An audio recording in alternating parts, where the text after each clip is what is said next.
আটাইতকৈ কলিজা থকা মানুহ, ভয় নকৰা দৃঢ় মানুহ এজন অসমৰ মুখ্যমন্ত্ৰীয়ে মই জিকিলোঁ বুলিয়ে মোক এনেকৈ অপমানিত কৰিবলৈ বিচৰাটো কেতিয়াও মই মানি নলওঁ।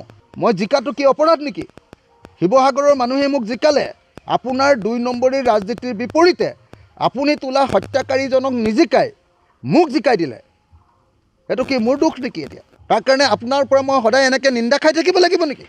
হিমন্ত বিশ্ব শৰ্মা, মই হ'লোঁ অসমৰ আটাইতকৈ কলিজা থকা মানুহ, ভয় নকৰা দৃঢ় মানুহ। আপুনি কোৱাৰ নিচিনাকৈ মোক এইটো কি নাম কয়, এইটো কি জয়ন্ত হাজৰিকা ওৰফে কি বুলি কয়, এইটো কুশল দুৱৰীয়ে মোক মাৰিব বুলি মই ভয় কৰি PSO বিচাৰি থকা নাই।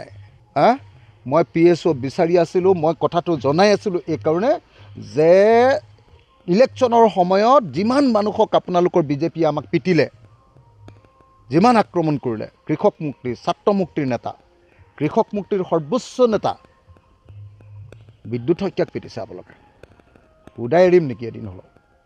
এদিন হ'লেও সুদাই এৰিম নেকি? ৰৈহে আছোঁ ইতিহাস বদলি হ'বৰ কাৰণে।